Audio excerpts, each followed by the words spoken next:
Bem-vindos à nossa aula de número 120, iniciando mais um capítulo dentro da parte 4 do livro, que trata da cataláxia ou economia de mercado. Ou seja, a parte que a gente que ama economia realmente está focado. Não que as partes anteriores, um, 2 e 3, não seja fundamental, a base de sustentação epistemológica, aquilo que nos dá condição de sustentar que as nossas metodologias, né, para estudo e entendimento da cataláxia são válidas. Então, para quem estuda economia austríaca e quer se dizer um economista austríaco, tem por obrigação entender muito da parte um, 2 e 3. Óbvio que a parte aplicada, a parte mais bem desenvolvida da coisa, é a parte 4 do livro.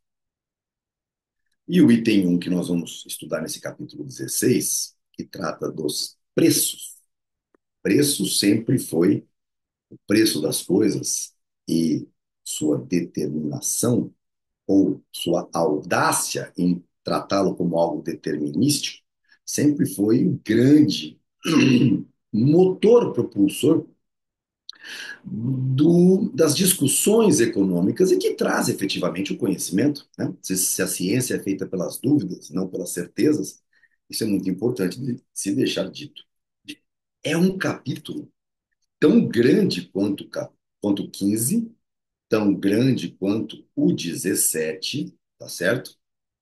São capítulos muito profundos, né? Obviamente, não poderia deixar de sê-lo, até porque é a parte central do nosso livro. Os preços.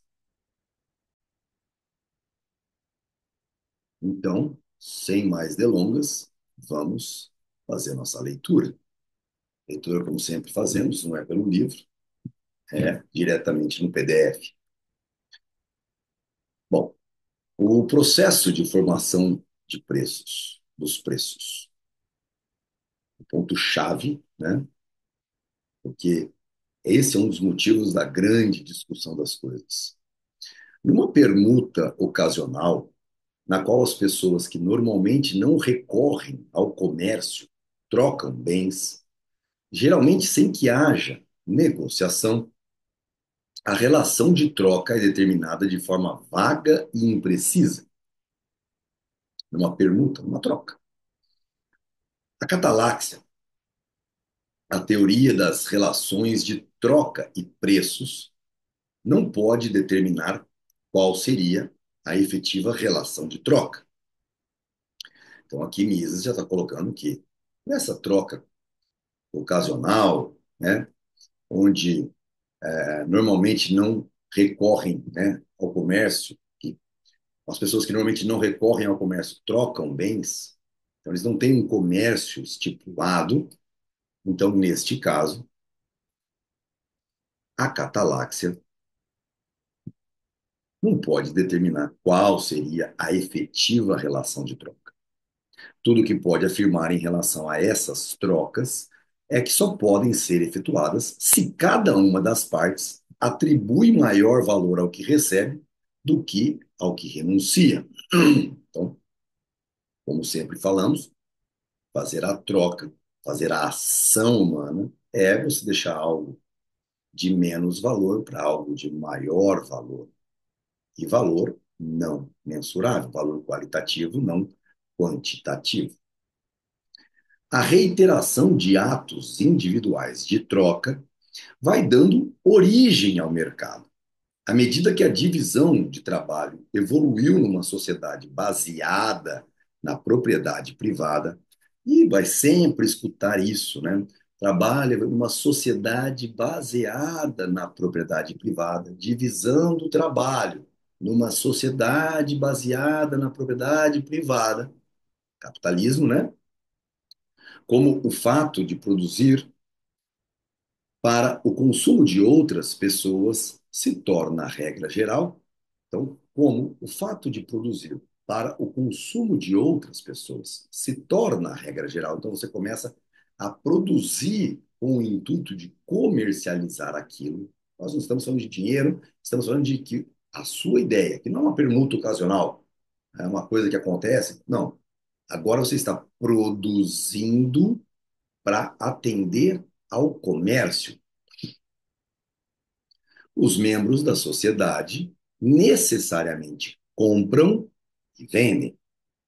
A multiplicação dos atos de troca e o aumento do número de pessoas que oferecem ou desejam as mesmas mercadorias reduzem as diferenças de valorações entre as partes. Então, a multiplicação aqui nós precisamos então começar a entender que tudo isso aqui, na verdade, vou deixar grifado, porque é essa reiteração desses atos individuais de troca e as pessoas vendo vantagem nisso, né, que vai dando origem ao mercado.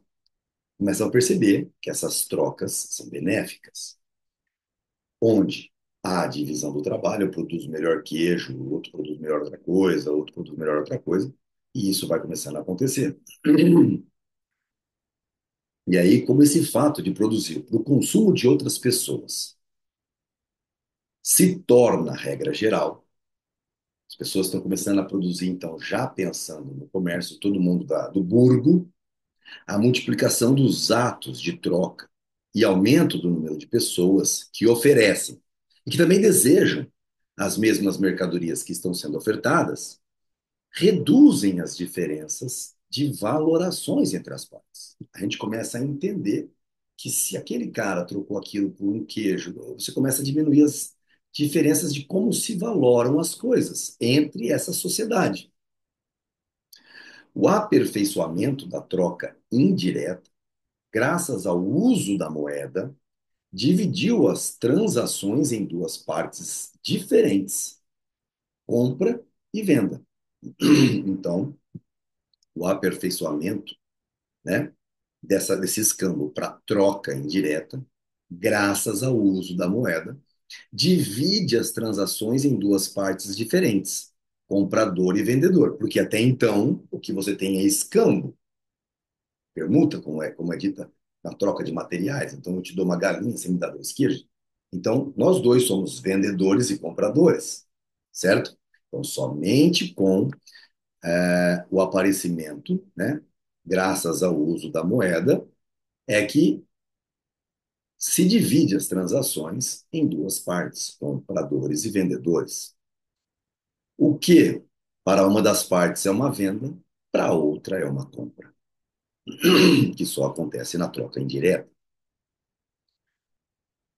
A divisibilidade da moeda, ilimitada na prática, que ela é ilimitada, né, torna possível determinar com precisão as relações de troca, que passam a ser conhecida, em via de regra, por preços expressos em moeda.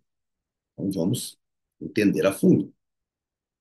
O que para uma das partes agora é vender para receber em moeda, para outra é compra, para se indispor das suas moedas em troca do bem que se está comprando. É isso que a gente entende agora como compra e venda. A divisibilidade da moeda, ilimitada na prática, porque na prática, não, mas é um centavo, um satoshi ao mínimo. Não, mas você pode, então, aumentar a quantidade de bens a ser comprado pela essa última fração de moeda, que não é bem como as coisas naturalmente vão acontecer. Por quê? Porque essa última fração de moeda é exatamente aquilo que precisam-se quase nada vale menos que aquilo numa determinada quantidade, certo? O que eu quero dizer com tudo isso? Horas, um saco. Vamos supor que um saco de arroz valesse R$ 1. E no saco de arroz tem mais do que 100 grãos de arroz, correto? Então, se um centavo, teoricamente, fosse a nossa menor unidade de moeda, eu jamais poderia usar um centavo para comprar um grão de arroz, porque muito provavelmente um centavo vale mais do que um grão de arroz.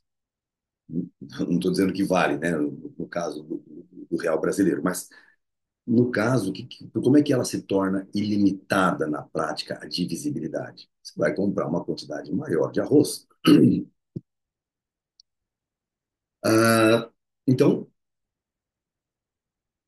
a divisibilidade da moeda torna possível determinar com precisão as relações de troca, que passam a ser conhecida, em via de regra, por preços expressos em moedas. Então, você vê o Zezinho comprando do Joãozinho um saco de arroz por R$ 10, e aí você vê ele dando R$ 10 e o Joãozinho cobrando R$ 10 do Zezinho. Você viu um preço, você viu uma troca. Você já tem mais ou menos uma ideia do que aconteceu ontem, do que aconteceu no passado, quando essa troca foi realizada em moeda. Estes são determinados entre margens bastante estreitas. Por um lado, as valorações do comprador marginal e do ofertante marginal. Quando acontece, ele está abrindo mão de um saco de arroz, tudo que ele tem.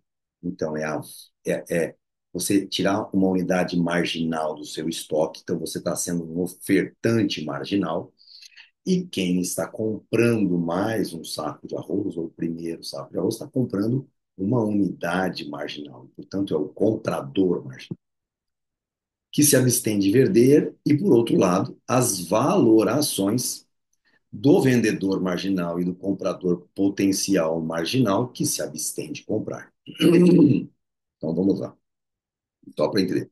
Estes são determinados entre margens bastante estreitas. Por um lado, as valorações do comprador marginal e do ofertante marginal, que se abstém de vender, ou seja, o ofertante marginal que se abstém de vender por R$ 10, porque o estoque dele está indo embora muito rápido, e ele começa a achar que os R$ 10 está pouco, então ele se abstém de vender mais uma unidade para aumentar o valor dessa unidade.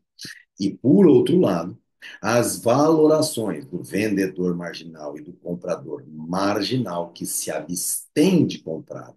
Ele comprou um saco, aí ele falou, vou comprar mais um. Aí ele fala, vou comprar o terceiro? Não, eu não vou comprar o terceiro saco agora, vou deixar para comprar depois, porque para mim não faz sentido abrir mão desses R$ 10 por esse saco a mais de arroz. Então, a, a parte importante aqui é que são determinados entre margens bastante estreitas. O quê? Os preços expressos em moedas. Então, preços expressos em moedas, via de regra, são determinados entre margens bastante estreitas, que são o quê? Por um lado, as valorações do comprador marginal e do ofertante marginal, que se abstém de vender. Então, o ofertante marginal que acha que não vai vender mais uma unidade, porque mais R$ 10 não é tão valioso quanto segurar o estoque. E, por outro, as valorações do vendedor marginal e do comprador potencial marginal, que se abstém de comprar. A concatenação do mercado, perdão, é o resultado das atividades de empresários, promotores, especuladores, corretores e negociantes de mercados futuros. A concatenação do mercado, ou seja, concatenação, o, o, a, a concordância que se há no mercado, é o resultado das atividades de empresários, promotores, especuladores, corretores, negociantes de mercados futuros. Há quem pense que a cataláxia se baseia no pressuposto e contraria a realidade, é falso. Há quem pense que a cataláxia se baseia no pressuposto de que todos os que operam no mercado são dotados de um conhecimento perfeito e, portanto, estão em condições de obter a maior vantagem possível de todas as oportunidades de compra e venda. A verdade é que alguns economistas realmente acreditavam que esse pressuposto estava implícito na teoria dos preços. Esses autores foram não só incapazes de perceber em quais aspectos um mundo povoado por homens que tivessem o mesmo conhecimento e a mesma capacidade de previsão seria diferente do mundo real, também falharam, né? Falharam também por não perceber que nem mesmo eles recorreram a tal pressuposto ao formular suas próprias teorias sobre preços. Num sistema econômico no qual todo agente tem condições de reconhecer corretamente a situação do mercado com o mesmo grau de percepção, o ajustamento dos preços a qualquer mudança dos dados seria alcançado instantaneamente. Então, veja bem, preste atenção. Num sistema econômico, se fôssemos criar uma construção imaginária no qual todo agente, todo mundo que está lá comprando e vendendo, tem condições, vivendo, agindo, tem condições de reconhecer corretamente a situação do mercado com o mesmo grau de percepção, na mesma fração de segundos, o ajustamento dos preços a qualquer mudança dos dados seria alcançado instantaneamente. É impossível imaginar tal uniformidade de conhecimento e avaliação das mudanças dos dados, a não ser pela intervenção de forças sobre-humanas. Teríamos de supor que cada homem seria informado por um anjo sobre a mudança de dados ocorrida e receberia instruções de como ajustar sua conduta da maneira mais adequada a essa mudança. Certamente, o mercado com o qual a Cataláxia lida é composto por pessoas que têm diferentes graus de informação sobre as mudanças de dados e que, mesmo quando têm a mesma informação, avaliam-na de forma diferente. O funcionamento do mercado reflete o fato de que as mudanças nos dados são percebidas inicialmente apenas por umas poucas pessoas e que pessoas diferentes chegam a conclusões diferentes ao avaliar os seus efeitos. Os indivíduos mais empreendedores e mais brilhantes tomam a dianteira e são seguidos pelos outros. Os mais observadores avaliam melhor as situações que os menos inteligentes e, desta forma, são mais bem-sucedidos nas suas ações. Os economistas não devem jamais subestimar o fato de que a desigualdade dos homens, inata ou adquirida, de nascimento ou adquirida ao longo da vida, faz com que eles se ajustem de forma diferente para as condições do seu meio ambiente. A força motriz do processo de mercado não provém dos consumidores, nem dos proprietários dos meios de produção, terra, bens de capital, trabalho. Provém dos empresários que inovam e especulam. São os empresários que a gente viu no capítulo anterior do mercado, correto?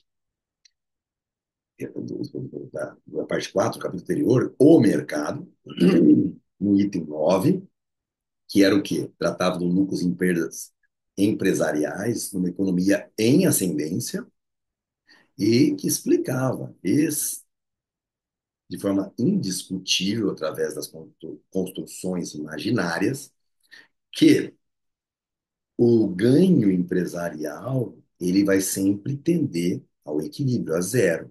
E quem fica mais rico são as pessoas que estão em volta, ou seja, os donos de terra, de bem de capital e os trabalhadores. Então, a força motriz do processo de mercado não provém nem dos consumidores, nem dos proprietários, que todos se enriquecem no longo prazo. Vem de quem especula e acerta primeiro, que são os empresários. São pessoas que buscam o lucro, tirando proveito das diferenças de preços. Então, os empresários que inovam e especulam são pessoas que buscam o lucro, tirando proveito das diferenças de preços, que eles percebem que vai haver no futuro entre as coisas. Mais perspicazes e com maior visão do que os outros homens, procuram descobrir oportunidades de lucro. Compram quando e onde consideram que os preços estão muito baixos e vendem quando e onde consideram que os preços estão muito altos. Abordam os proprietários dos fatores de produção e, ao competir entre si, provocam um aumento nos preços desses fatores até o limite correspondente à sua previsão dos preços futuros dos produtos. Abordam também os consumidores e, igualmente, a competição provoca uma redução nos preços dos bens de consumo até o ponto em que toda a oferta possa ser vendida. A especulação visando o lucro é a força motriz do mercado e também da produção. Então, esse é um ponto muito importante. Os empresários, né, procuram descobrir oportunidades de lucros, ok? Compram, compram quando e onde consideram que os preços estão muito baixos e vendem quando e onde consideram que os preços estão muito altos. Pode até haver, nesse meio tempo, uma combinação de fatores de produção melhorando as coisas, dado um conhecimento que ele tem, que o mercado logo deve aprender. Abordam os proprietários dos fatores de produção, então o que chega primeiro começa a comprar e começa a colocar no mercado um novo produto, aí alguém aprende, vai comprar também, portanto, o próprio Mises já escreve, e, ao competir entre si, provocam um aumento nos preços desses fatores de produção, até onde? Até o limite correspondente para a sua previsão dos preços futuros dos produtos. Então, todo mundo começa a competir pelos fatores de produção no mercado para atender o que o consumidor está querendo, mas eles estão dispostos a pagar até um limite que vale a pena. Então, o consumidor lá decidindo quanto paga no seu produto faz com que ele compre até um certo limite. Que se ele ultrapassar esse limite, quando ele fizer seu produto para pôr à venda, o consumidor não comprará, dizendo para ele que ele não tinha esse conhecimento, porque ele não é um ser onipotente, que ele não pode, que ele não vai conseguir vender aquilo. Abordam, esses empresários abordam também os consumidores. E, igualmente, a competição provoca o quê? Uma redução nos preços dos bens de consumo. Então, você e o resto dos empresários estão ofertando os mesmos produtos e estão competindo pelo mercado consumidor, baixando o preço. Se a qualidade tende a um caminho só, né, as coisas começam a dividir tecnologias que todos conhecem, aí aquilo começa a ter uma mesma qualidade de todo mundo, então os preços tendem a cair numa competição cataláctica, até o ponto em que toda a oferta possa ser vendida. Ou seja, até o ponto em que você fala, não, vou me abster de vender porque não faz sentido. A especulação visando ao lucro é a força motriz do mercado e também da produção. Então, é a especulação pelo lucro que faz o quê? Que faz com que haja o mercado, as vendas, a oferta de bens de consumo e a produção, a compra, a batalha pela melhor aquisição dos bens de produção. No mercado, a agitação não para nunca. A construção imaginária de uma economia uniformemente circular não tem contrapartida no mundo real. Então, aquela construção imaginária que nós usamos, às vezes, para analisar, não tem contrapartida no mundo real. Nada, como a gente viu lá nesse item 9, que tende para o estado de repouso e depois, se não houvesse nenhuma mudança no mercado, numa economia uniformemente circular. Então, isso é uma construção imaginária. Sempre há uma agitação. Não é possível jamais sobrevir um estado de coisas, surgir um estado de coisas no qual a soma dos preços dos fatores complementares de produção levando-se em conta a preferência temporal, como aquilo vai ser fabricado depois do tempo para que seja vendido, ou seja, igual ao preço dos produtos e no qual nenhuma futura mudança seja esperada. Então, não é possível surgir um estado de coisas no qual a soma do preço dos produtos de produção, dos fatores complementares de produção, e criam-se um produto, levando-se em conta ainda o tempo para que isso chegue na mão do consumidor, seja vendido, seja igual ao preço dos produtos que você vai vender. Essa conta, tudo que se gasta para produzir, com o que se ganha para se vender, nunca é igual.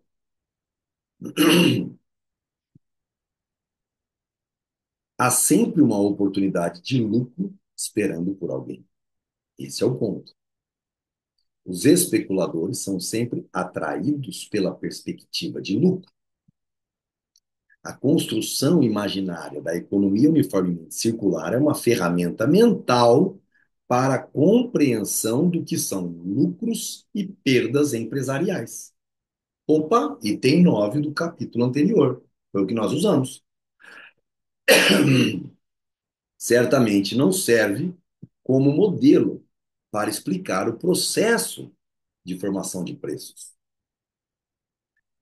Os preços finais correspondentes a essa concepção imaginária não são, de forma alguma, idênticos aos preços de mercado.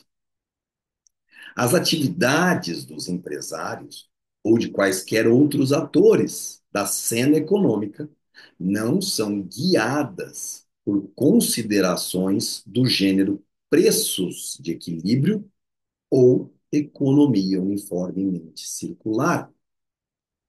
Vou repetir, porque agora surgiu uma palavra aí diferente. Preços de equilíbrio.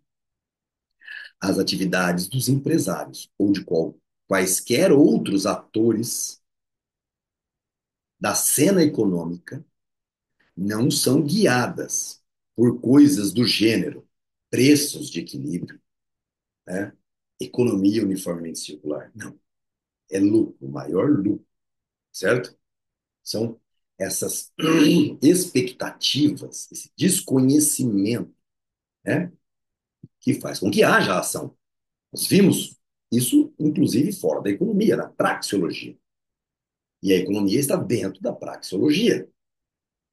O que os empresários consideram é a sua estimativa de qual será o preço futuro e não preços finais ou preços de equilíbrio.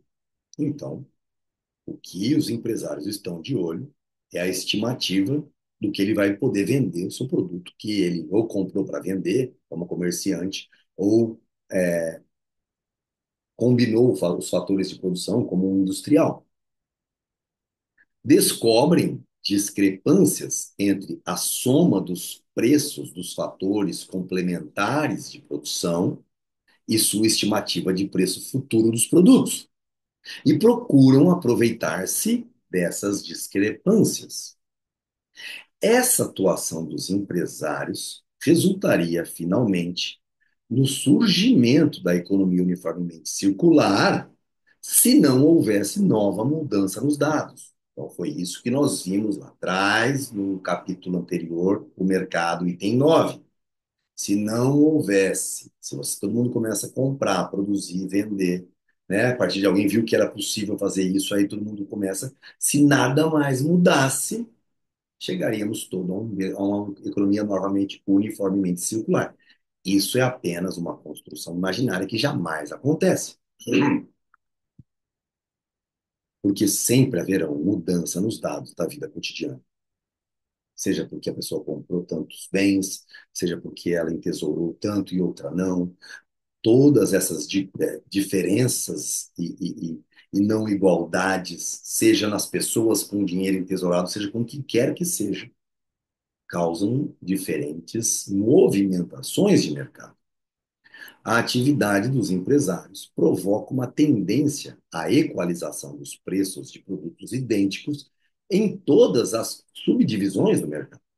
Está dizendo aqui que nós já comprovamos no item 9. Se não há novas variáveis, ela sempre tende a uma equalização dos preços desses produtos que são idênticos, levando-se na devida conta os custos de transporte e o tempo nele gastos.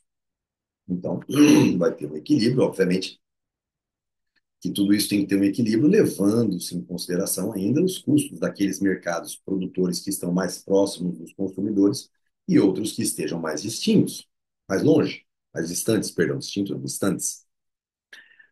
As diferenças de preços que não sejam meramente transitórias e que não estejam condenadas a desaparecer em consequência da ação empresarial, então a ação empresarial tende a fazer com que os preços, né? A gente falou isso, as diferenças de preços, os lucros e perdas numa economia em estado crescente, dos lucros e perdas empresariais, era uma situação transitória.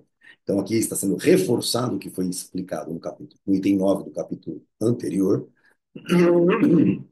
As diferenças de preços que não sejam meramente transitórias e que não estejam condenadas a desaparecer em consequência da ação empresarial são sempre fruto de obstáculos específicos que obstruem a tendência inerente à equalização, de se equalizar.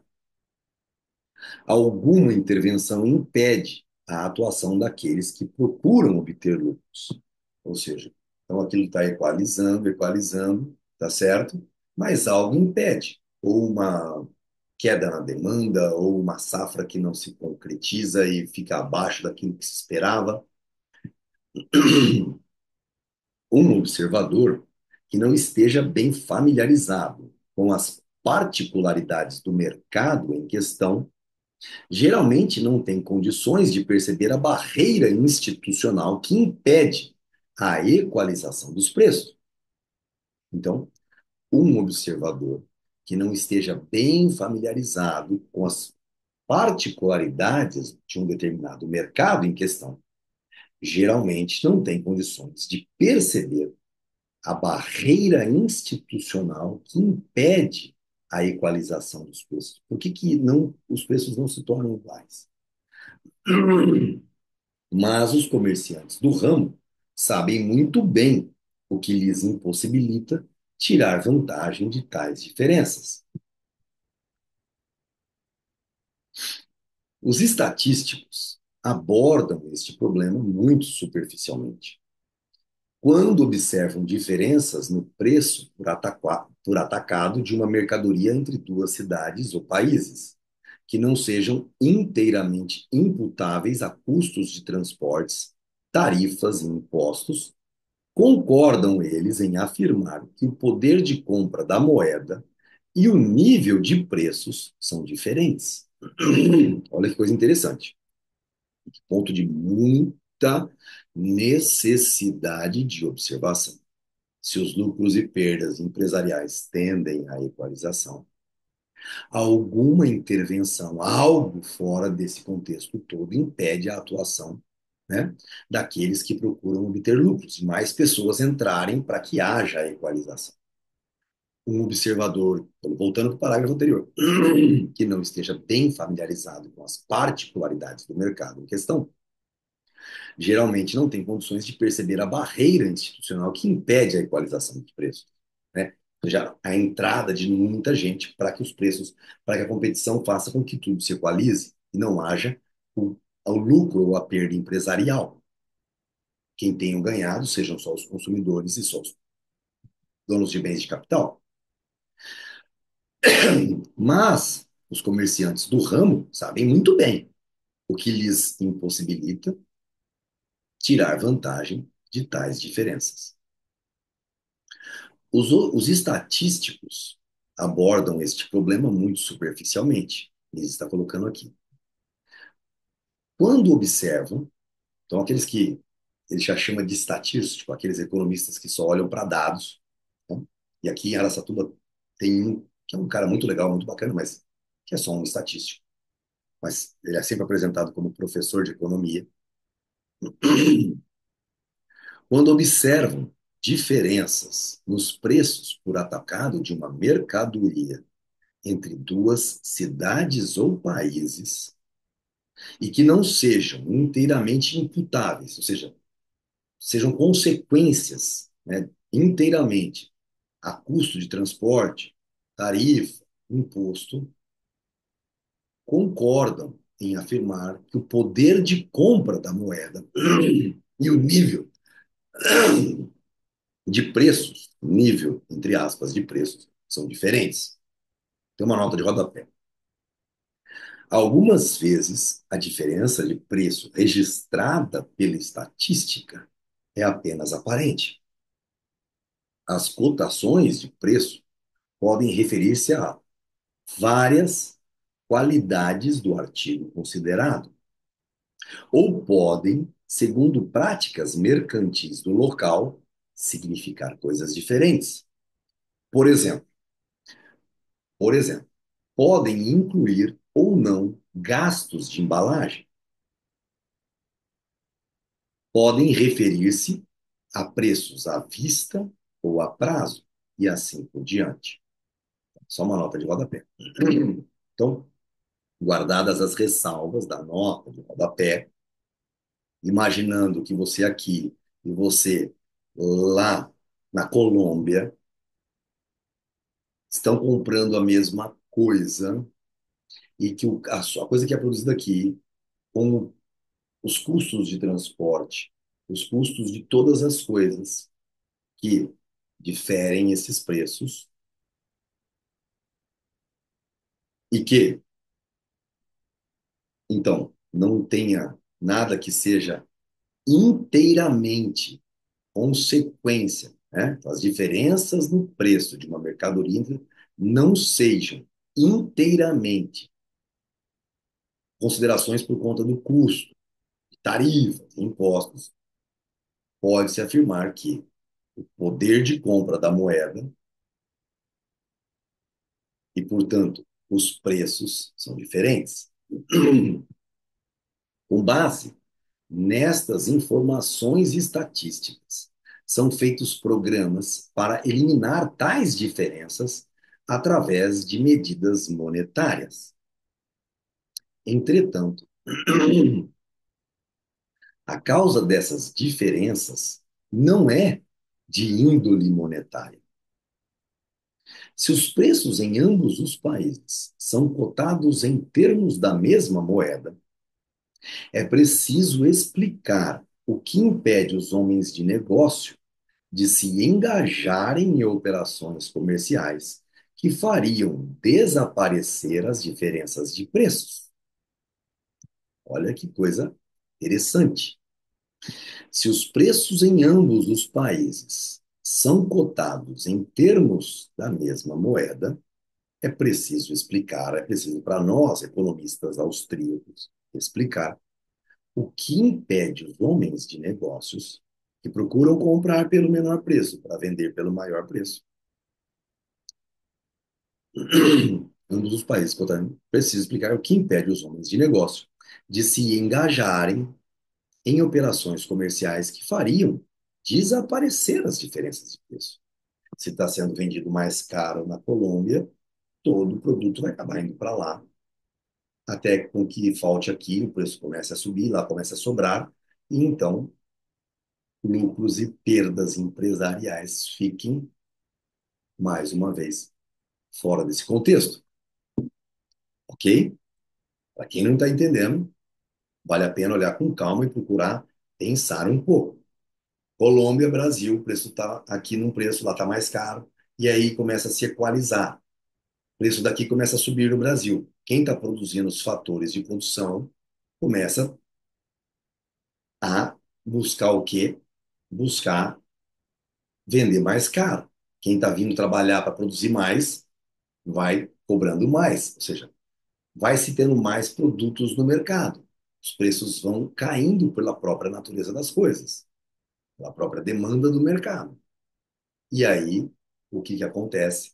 Há esse equilíbrio, obviamente, um equilíbrio geral, total, que se não houvesse nada de diferente nisso daqui, se não houvesse, o que é impossível, tenderíamos para uma economia uniformemente circular. Então, se os preços em ambos os países são contados em termos da mesma moeda, é preciso explicar o que impede os homens de negócio a se engajarem em operações comerciais que fariam desaparecer as diferenças de preços.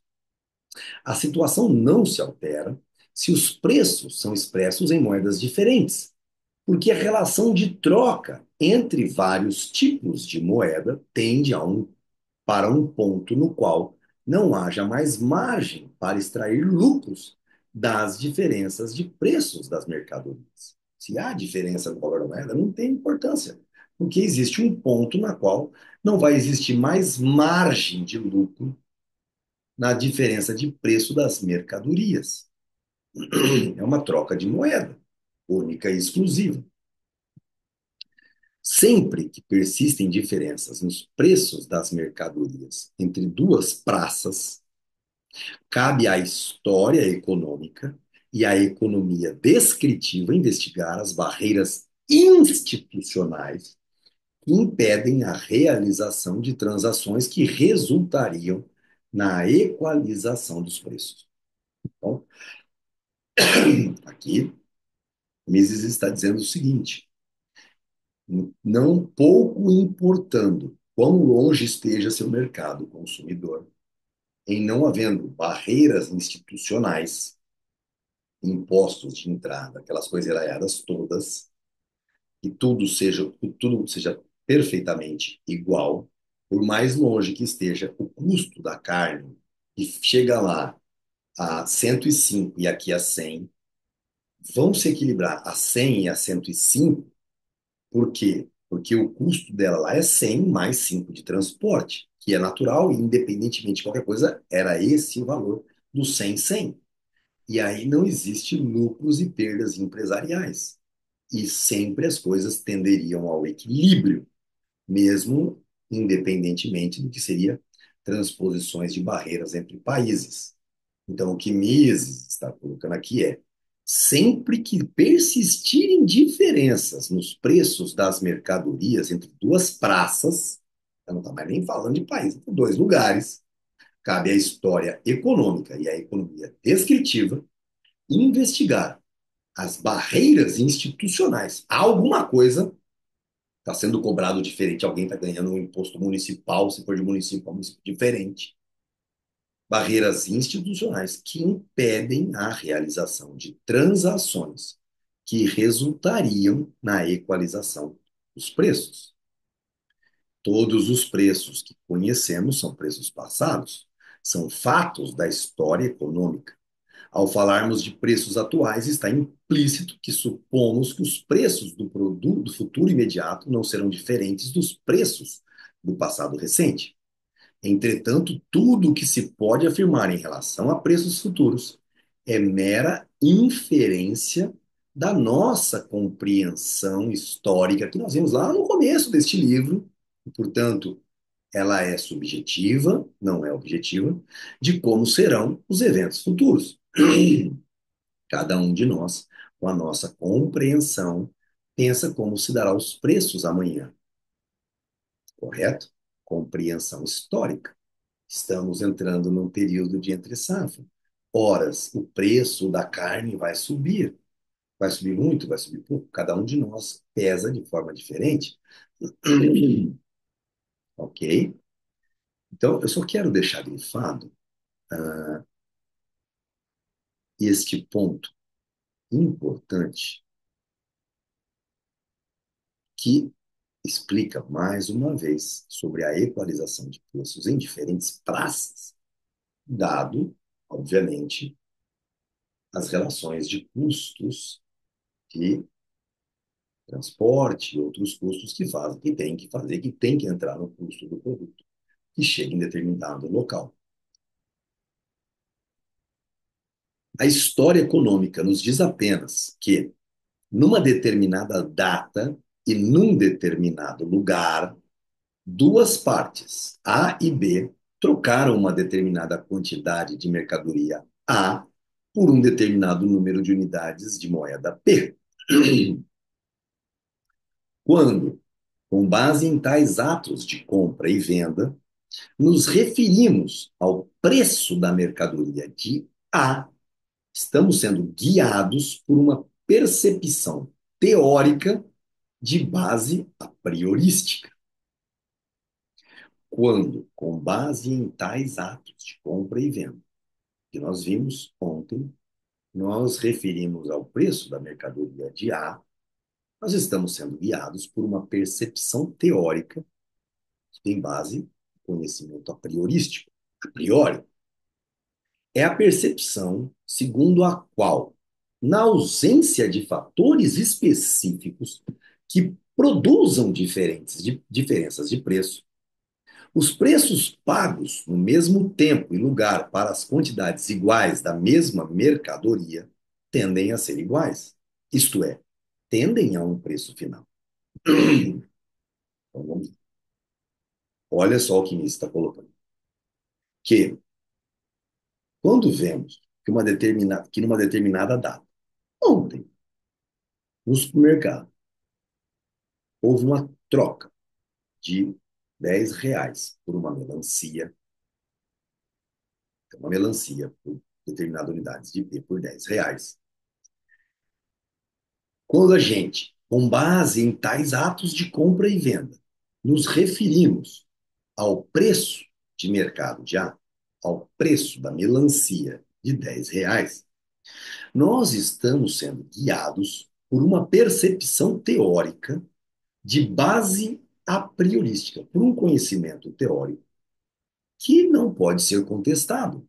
Lógico, se aquilo aconteceu ontem, aquele é o valor, a menos de que haja coisas que influenciem numa mudança.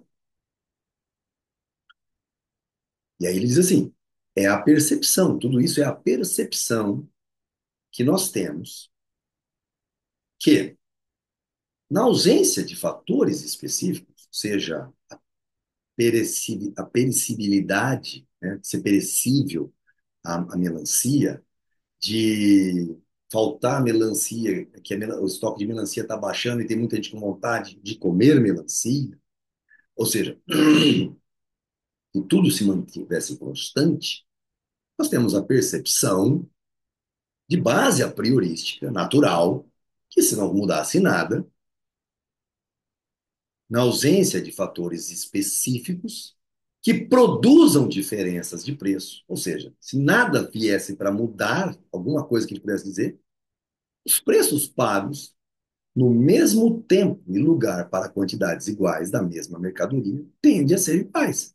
Isto é, tendem a um preço final. Mas os efetivos preços de mercado nunca alcançam esse estado final. Então, poxa, então tudo que foi dito, e aí coloca que os efetivos preços de mercado nunca alcançam esse estado final. Os vários preços de mercado dos quais podemos obter informações são engendrados sobre condições diferentes. É inadmissível confundir médias calculadas a partir desses preços efetivos com preços finais. Ou seja, o preço médio da melancia ao longo do ano foi de tanto. Não é isso. Isso não é preço final. Então, o que que Mises está colocando aqui? Então, via base a priorística, se nada mudasse, chegaria a ser um preço final. Mas os preços de mercado mudam, mesmo naquele lugar. Os vários preços de mercado dos quais podemos obter informação são engendrados sobre condições diferentes. Ora, eu vendi minha primeira maçã no estoque. Lembra minha unidade marginal? Peguei R$ 10. Não posso achar valor ainda em vender a próxima. E a próxima, e a próxima. E aí começo a vender muito rápido, começa a ter fila, e eu começo a perceber que algo está estranho. A cada venda que eu faço, onde teoricamente para qualquer pessoa o fato dos R$ 10 serem o mesmo e das melancias serem as mesmas, iguaizinhas todas, nenhuma se estraga, me parece que está tendo alguma coisa errada. Então mudam-se as valorações justamente por conta, primeiramente, da utilidade marginal de cada coisa. Nem os R$ 10 que ele está recebendo a cada nova entrada faz o mesmo sentido, nem a saída de uma melancia está diminuindo a sua quantidade, né? Através dessa melancia marginal, também faz o mesmo, tem o mesmo valor. Somente em relação a bens fungíveis negociados em mercados organizados, como as bolsas de valores ou de mercadorias, é que podemos admitir, ao comparar preços, que estes se referem à mesma qualidade. Então, já acabo por enterrar minha tese da melancia. Então, somente em relação a bens fungíveis, certo? Onde a gente possa dividir em partes, qualquer coisa é a mesma coisa, tem a mesma qualidade, a mesma propriedade física e tudo mais. Em mercados organizados, como as bolsas de valores ou mercadorias, quando negociamos ouro, né, na bolsa de valores, o que podemos admitir ao comparar preços que estes se referem à mesma qualidade. Fora de tais casos, e dos preços de mercadorias cuja homogeneidade pode ser exatamente estabelecida através de análise técnica.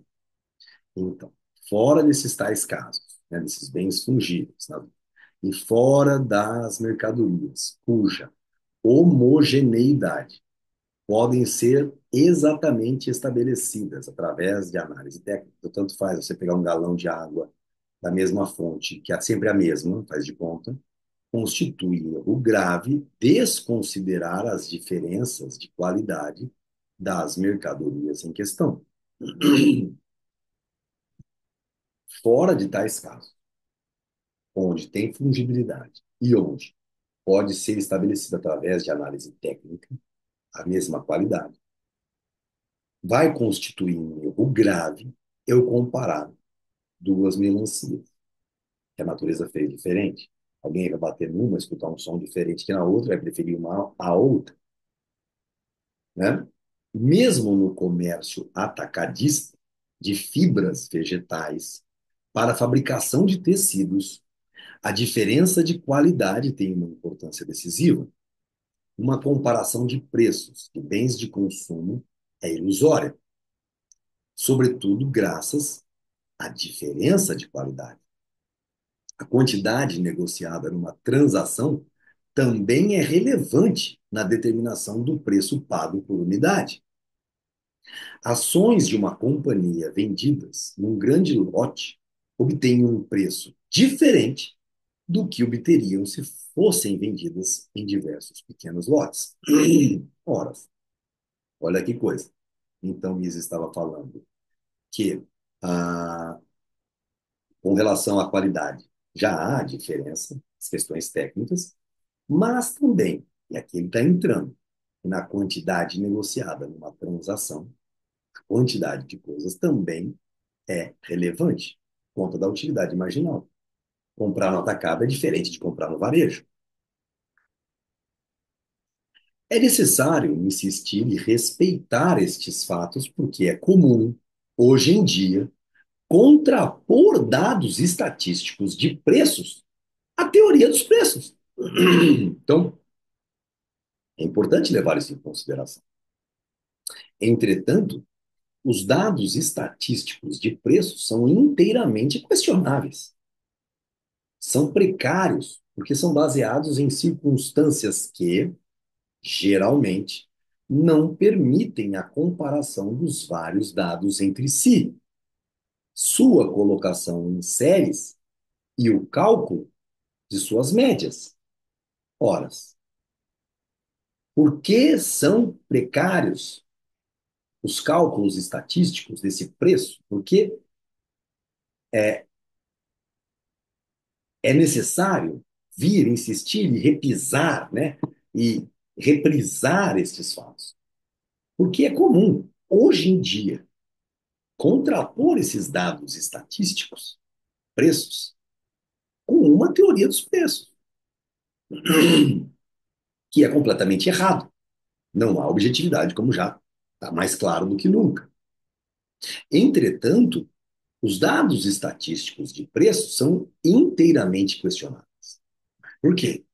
Porque eles são precários, porque são baseados em circunstâncias que geralmente não permitem a comparação dos vários dados entre si. Os dados de amanhã não permitem a comparação dos dados com hoje, do mês seguinte com o mês de hoje, por conta das variações de um monte de série de fatores.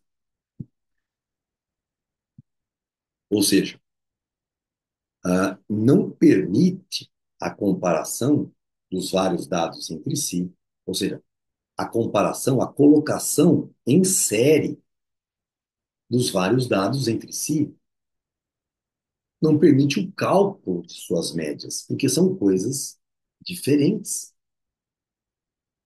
No afã de realizar operações matemáticas, na vontade louca de beijar sua boca, né? Não, a vontade louca de realizar operações matemáticas, os estatísticos deixam de considerar a, hetero, a heterogeneidade dos dados disponíveis. Os dados são heterogêneos.